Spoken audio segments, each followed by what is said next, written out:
Assalamualaikum warahmatullahi taala wabarakatuh. Bertemu lagi dalam video Ustaz pada kali ini. InsyaAllah pada hari ini kita akan berbincang berkenaan dengan tajuk al-masdar ataupun al-masadir.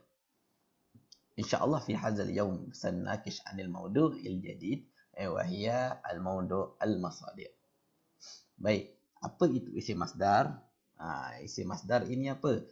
Masdar ialah isim yang menunjukkan kepada perbuatan atau kejadian tanpa mempunyai kaitan dengan masa, tempat, pembuat, bilangan perbuatan.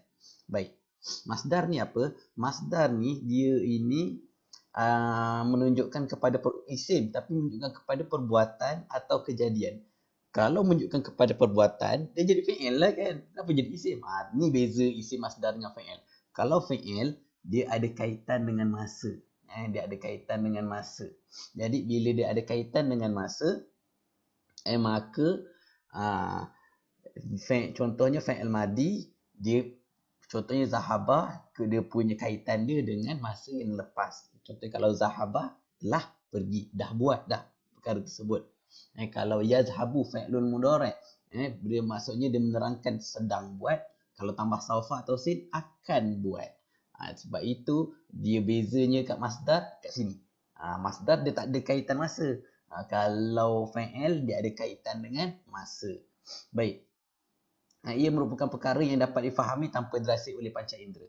Jadi kenapa dia boleh berasai tanpa panca indera? Kita tak payah nampak pun. Kita tak perlu nampak pun benda tu tapi kita boleh faham. Jadi dalam bahasa Melayu isim masdar dikenali sebagai kata terbitan.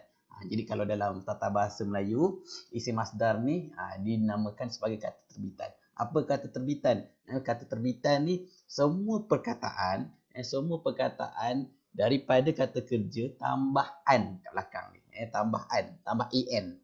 Kalau kata kerja tu kita tambah en, jadilah kata terbitan. Contohnya pukul. Pukul ni kata kerja. Kita tambah en jadilah pukulan. Jadi pukulan ni adalah kata terbitan. Kata terbitan ni masdar. Lompat, perbuatan lompat.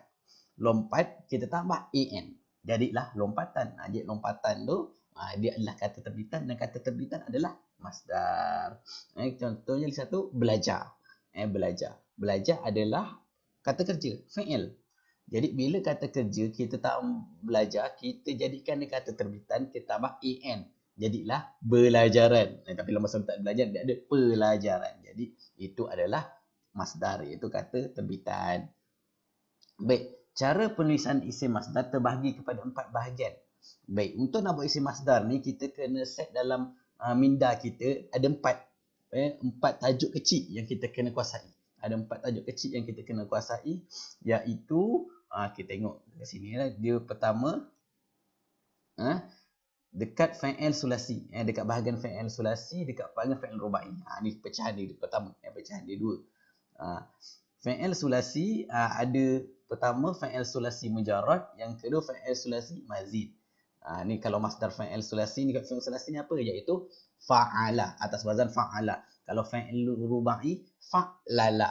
Kalau fi'il sulasi fa'ala, fi'il rubai ni fa'lala. Okey, baik. Kalau fi'il sulasi dan fi'il rubai dua-dua ada mujarrad, fi'il sulasi ada mujarrad dia iaitu fa'ala. Kalau fa'il rubai mujarrad dia adalah fa'lala. Kalau fa'il sulasi ni dia ada juga fa'il sulasi mazid. Ni yang kita nak bahaskan hari ni fa'il sulasi mazid. Kita bahaskan perbahasan kita kat sini ni. Fa'il sulasi mazid dan dia ada juga fa'il rubai mujarrad. Kalau fa'il sulasi mazid ni dia punya fa'il dia yang ada banyak-banyak tu. Yang ni fa'il sulasi mazidnya ni. Dia daripada fa'ala jadi af'ala, jadi fa'ala, jadi fa'ala, jadi tafa'ala, jadi tafa'ala, jadi infa'ala, ifta'ala, istaf'ala. Ni semua ni adalah fa'il sulasi mazid. Ni fa'il sulasi mujarrad. Ni dia punya jadual tasrif dia lah. Okey. Okey, baik. Jadi kalau fa'il rubai mujarrad dia fa'lala. Kalau fa'il rubai mazid macam video Ustaz sebelum ni kita dah terangkan, iaitu dia atas wazan tafa'lala ataupun if'allala. Dia ada dua je wazan, fa'il mazid. Jadi semua ni ada dia punya masdarnya masing-masing, cara nak buat masdar masing-masing. Jadi hari ni kita nak bincangkan yang ni, fi'il sulasi mazid punya masdar. Okey, baik. Jadi kita tengok dia punya ni. Ni isi masdar sulasi mujarrad ni, banyak masdar sulasi mujarrad. Masdar sulasi mujarrad sebenarnya kita kena ngapal aja. Banyak dia punya ni. Okey. Jadi kita tengok masdar sulasi mazid. Soalan sikit. Okey, masdar sulasi mazid ni ada 4 kaedah yang kita kena ingat. Ada 4 kaedah je kita ingat. Dia kalau yang atas 4, yang ni pun 4 juga. Masdar sulasi mazid ni ada 4. Ada punya formula dia. Dia ada formula, ada 4. Jadi yang pertama, jika fi'il bermula dengan hamzah. Jika fi'il bermula dengan hamzah seperti, jadi fi'il ni kalau mula dengan alif yang pertama tu, kalau alif pertama ni dia ni bukannya alif, dia ni adalah hamzah. Sebab alif dia boleh duduk dekat tengah dengan hujung perkataan aja. Dia tak boleh duduk dekat mula-mula perkataan. Sebab itu kalau dia mula-mula dekat perkataan ni, dia tak dinamakan fi'il mu'tal. Dinamakan fi'il mahmuz, iaitu fi'il yang ada hamzah. Tu bahagian bahasan fi'il mu'tal dengan sahih lah. Cuma hari ni kita nak sebut kalau fi'il tu mula dengan alif macam ni bukan alif, ni hamzah. Okey, baik. Kalau mula dengan hamzah macam ni, apa nak buat? Apa dia alif dengan hamzah ni? Af'ala, infa'ala, ifta'ala, if'alla, istaf'ala. Fi'il ni ditambah hamzah saja mula. Ni hamzah kotak situ. Ni dia hamzah. Yang lain infa'ala, ifta'ala, if'alla, istaf'ala ni semua hamzah wasal. Sebab itu kita tak payah tulis apa-apa tanda. Patutnya dia ada tanda-tanda short kecil. Tapi kalau sekarang ni kita dah tak tulis short kecil tu. Baik. Yang seterusnya infa'ala ditambah hamzah dengan nun. Ifta'ala ditambah hamzah dengan ta. If'alla ditambah hamzah dengan tad'if kat ujung dia, gandaan. Yang kelima, istaf'ala dia tambah hamzah, dia tambah sin, dia tambah ta. Jadi ni, kalau fi'il ni mula dengan hamzah ni, macam mana cara dia? Semuanya sama aja cara dia. Iaitu, maka cara dia, hamzah tu berbaris kasrah dan ditambahkan alif sebelum akhir. Senang aja. Jadi, contohnya, af'ala. Af'ala. Jadi, hamzah ini kita bariskan bawah dan kita tambahkan alif sebelum akhir, jadilah if'al. Kalau infa'ala kita kasrahkan hamzah ni jadi in. Lepas tu kita tambah alif sebelum lam, jadilah infi'al. Kalau ifta'ala, ifti'al. Kalau if'ala, if'al. Ini susah sikit ni sebab dia ada tarif, nanti ustaz terangkan detail sikit ni. Nombor 5, istaf'ala jadilah istif'alan. Dia tambah alif sebelum akhir, tu yang penting. Okey, baik, kita tengok contoh. Akrama atas wazan af'ala. Akrama jadi dia kasrahkan dia punya akrama ni, dia jadi ikraman. Ditambahkan kasrahkan hamzah dan ditambahkan alif sebelum akhir, jadilah ikram. Ikraman. Okey, baik. Kebiasaannya masdar. Kebiasaan masdar. Masdar ini kebiasaannya kita sebut dengan baris dia fathah. Baris dia fathah tanwin. Ikraman, inkisaran, iktiraban, ihmiraran, istighfaran. Yang alif belakang ni tak kira. Ni hanya sebagai kebiasaan kita sebut. Sebab apa? Sebab kebiasaannya masdar ni kita gunakan dalam tajuk maf'ul mutlak.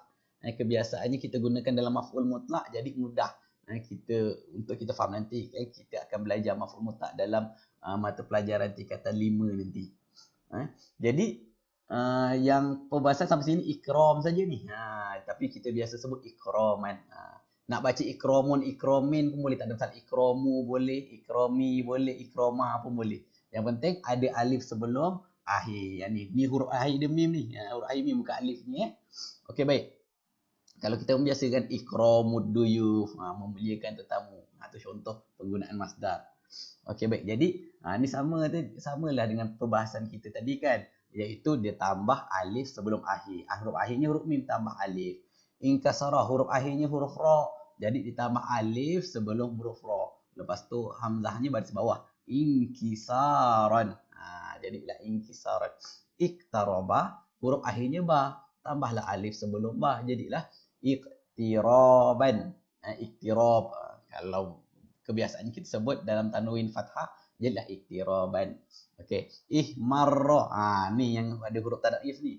Okey, baik. Apabila ada huruf tadaif ni, apa kita kena buat? Kita kena pecahkan huruf dia. Macam mana kita pecahkan huruf dia?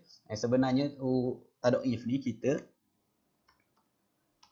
sebenarnya kalau kita nampak ada huruf tadaif, jadi marra ni, ra yang bertasydid ni atau nama lainnya tadaif, sebenarnya dia ini asalnya tulisannya macam ni tau.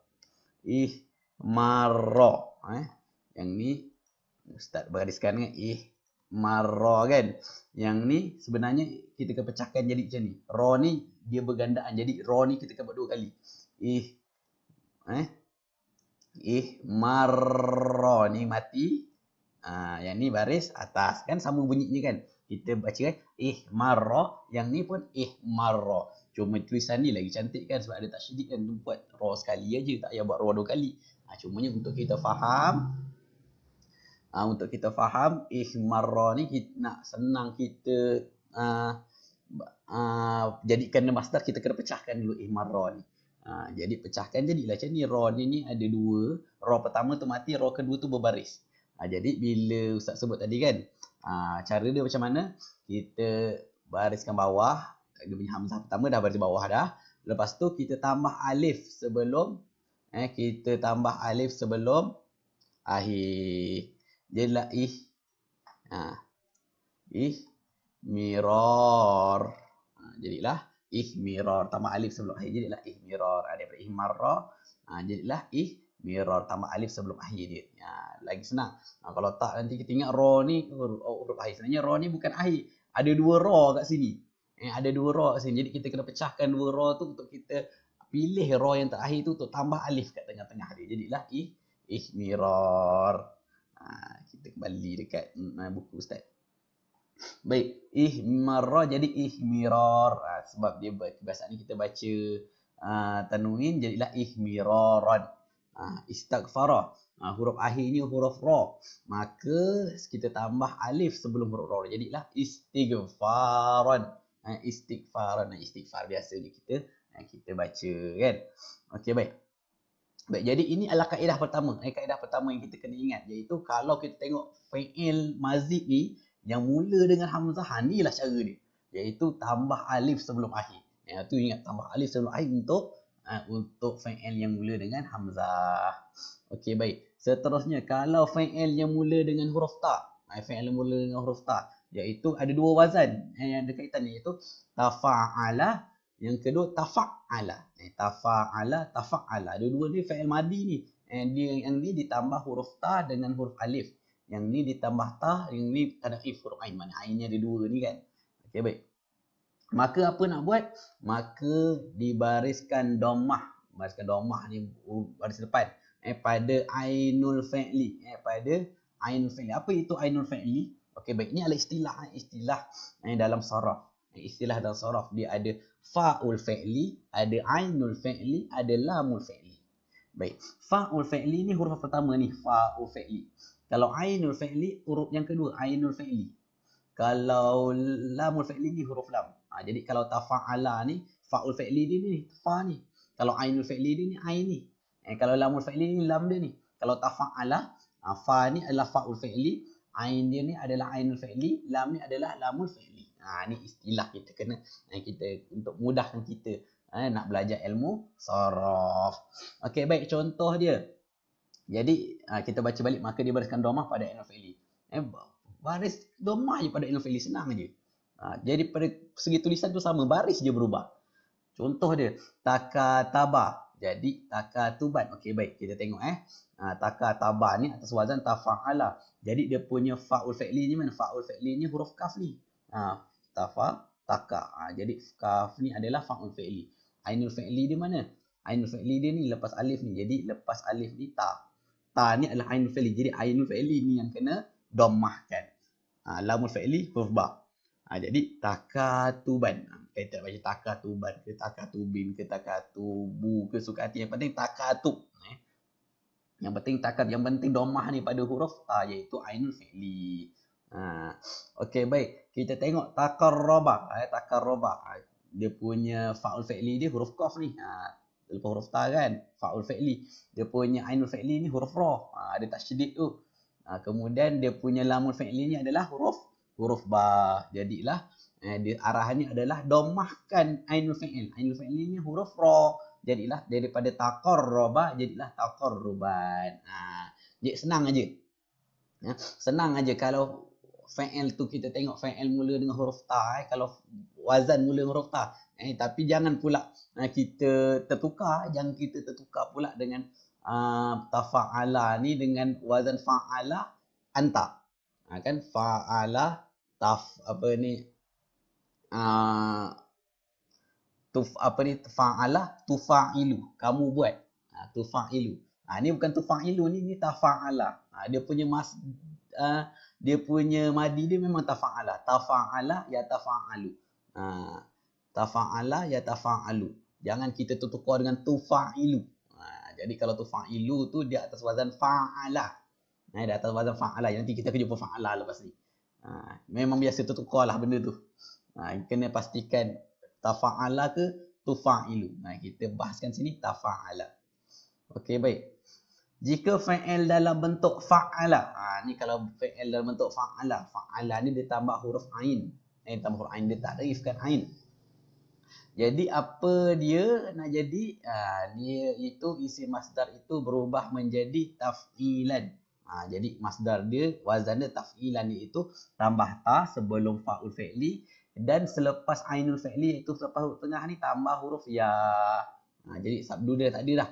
Contohnya fassara. Jadi fassara ni ditambahkan huruf ta sebelum fa'ul fi'li, huruf fa ni jadi taf. Lepas tu tambah huruf ya sebelum huruf sin. Selepas huruf sin. Jadilah tafsir. Fassara tafsir. Dia punya biasa sebutnya dalam bentuk marfu' mansub jadilah tafsiran. Okey, qarraba. Qarraba pula dia tambah huruf sama juga. Dia tambah ta. Lepas tu sebelum huruf akhir, huruf ba ni kita tambah ya. Jadilah taqrib. Di atas wazan fa'ala. Jadi senang kan? Yang pertama ada hamzah tambah alif sebelum akhir. Kalau wazan dia mula dengan huruf ta, tafa'ala, tafa'ala. Ainul fa'ili ni domahkan. Ini yang ketiga.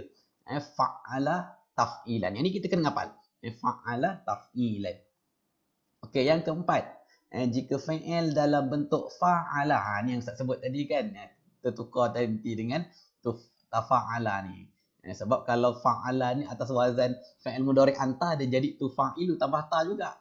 Nanti kita akan tertukar dengan ni. Dengan tafa'ala ni. Jadi kena tengok struktur ayat nanti. Okey, baik. Jika fi'il dalam bentuk fa'ala. Fa'ala. Jadi dia tambah huruf alif satu je ni. Jadi dia mazid biharfin. Maka isim masdar berubah menjadi mufa'alatan. Jadi dia tambah mufa'alatan. Dia tambah mim. Dan dia tambah alif. Dia tambah alif selepas huruf. Dia tambah alif memang fa'ala dah. Dia tambah mim baris depan dengan ta kat ujungnya. Jadi contohnya qawala. Qawala tambah mim yang domah muqawal. Lepas tu tambah ta marbutah. Muqawalatan. Kataba jadi mukatabatan. Ataupun dia ada lagi satu wazan fi'alan. Tapi itu jarang kita gunakan. Nanti dalam buku teks ada.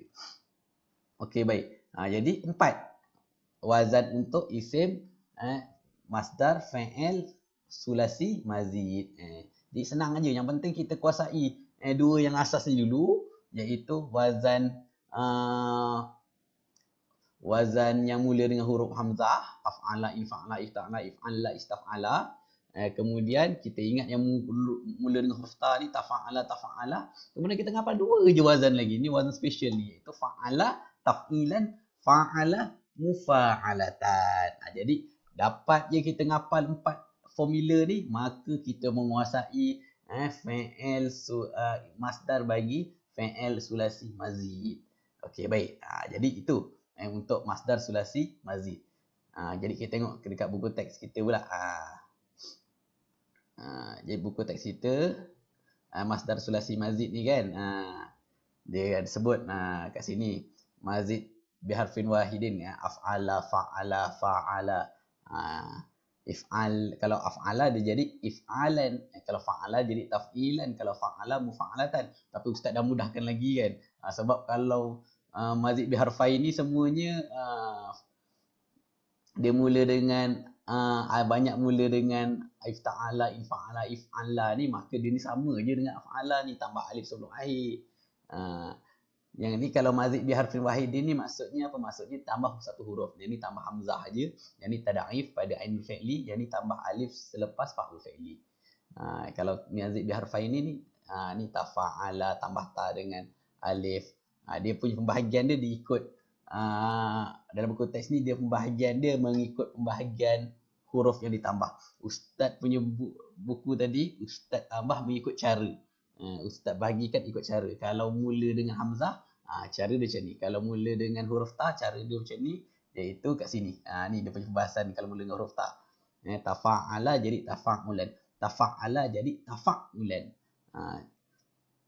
Jadi apa ni yang mazid bi salasat ahruf ni, disebab dia mula dengan hamzah, jadi ustaz masukkan dekat pembahasan af'ala sekali. Jadi dia benda yang sama, cara susun je, cara susun penerangan aja yang berbeza. Jadi kita tengok sini kan, macam ustaz sebut tadi, fa'ala, mufa'alatan ataupun fi'alan, munakashatan ataupun niqashan. Dia jadi atau wazan fi'alan, boleh jadi juga untuk wazan mufa'alatan ni. Okey, baik. Cumanya untuk kita tengok kat wazan istighfaran dan istijabatan, kadang-kadang tambah ta marbutah kan, ada tambah ta marbutah ni, tasjilan, taf'ilan dengan taf'ilatan ni, ada tambah ta marbutah yang kita sebut ni taf'il saja kan. Okey, kenapa ada ta marbutah kat sini? Okey, baik, ta marbutah ini kalau fi'ilnya tu fi'il mu'tal. Fi'il mu'tal contohnya istiqamah.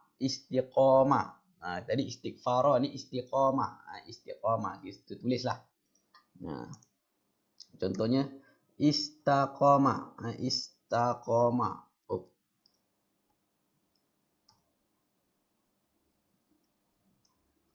Istiqamah kan.